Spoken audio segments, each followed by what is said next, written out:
Bonjour à tous. Aujourd'hui, on va plonger dans un roman vraiment malin et touchant.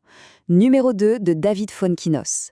C'est un livre qui part d'une petite histoire, presque une anecdote, pour nous parler de thèmes universels. L'échec, le destin et toutes ces vies qu'on aurait pu avoir. La question de départ est juste vertigineuse, vous ne trouvez pas? Imaginez un peu la scène.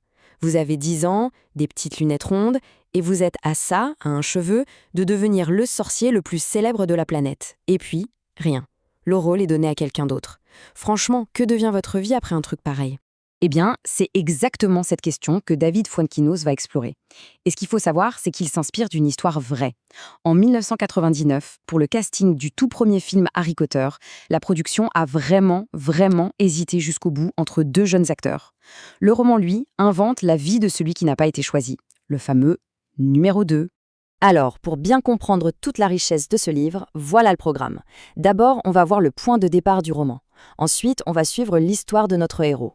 Après ça, on va analyser les grands thèmes comme l'échec, la réussite, pour finir sur la grande question du livre, est-ce que rater quelque chose, c'est forcément échouer? Allez, on rentre dans le vif du sujet. Tout part de cette idée de génie, prendre un des plus grands succès culturels du monde, Harry Potter, et en faire la toile de fond d'un destin raté. C'est brillant, non? En fait, ce livre, c'est un peu comme une autofiction, mais à l'envers. Au lieu de raconter sa propre vie, Fuenquinos imagine de A à Z la vie de quelqu'un d'autre, ce Martin Hill. Et c'est justement ce mélange entre un cadre ultra connu, le phénomène Harry Potter, et un personnage complètement inventé, qui rend l'histoire si forte et si universelle. Alors découvrons-le, ce fameux Martin Hill.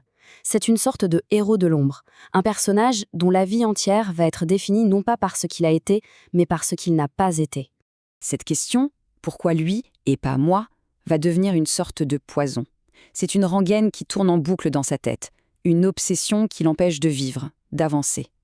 Imaginez chaque affiche du film, chaque bande-annonce, chaque article sur le succès de l'autre, tout ça, c'est comme un miroir qui lui renvoie en pleine figure son propre échec. Et le pire, c'est peut-être la raison qu'on lui a donnée. On a choisi Daniel Radcliffe parce qu'il avait, paraît-il, ce petit quelque chose en plus. Mais comment on se construit quand à 10 ans on vous dit qu'il vous manque l'essentiel, ce petit truc indéfinissable qui fait toute la différence? C'est terrible. Du coup, la vie de Martin s'organise complètement autour de ce moment clé. Son adolescence est une véritable torture parce qu'il ne peut pas échapper au visage de son double célèbre qui est partout.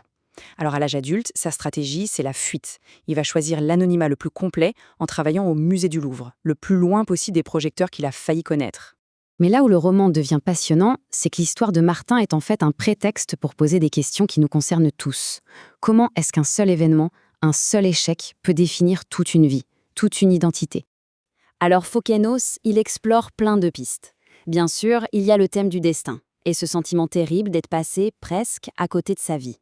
Mais l'idée la plus originale, c'est de voir l'échec pas seulement comme une fin, mais aussi comme un point de départ, une autre façon de se construire.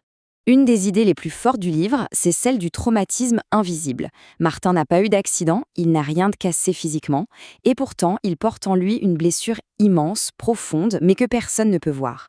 Et c'est ça toute la complexité de la souffrance psychologique, cette obsession qui vous ronge de l'intérieur.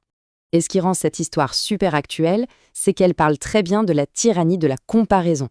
Au fond, Martin vit à une échelle XXL, ce que beaucoup de gens ressentent aujourd'hui avec les réseaux sociaux.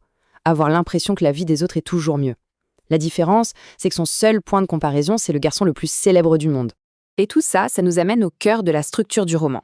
Ce jeu de miroir permanent entre les deux vies, les deux destins. D'un côté, on a la vie de Martin, une vie bien réelle, avec ses difficultés, ses galères et ses efforts pour se reconstruire. Et de l'autre côté, on a la vie de l'autre, qui a l'air d'un conte de fées, presque d'une fiction, une vie de succès, de célébrité. C'est vraiment la vie normale contre la vie de star.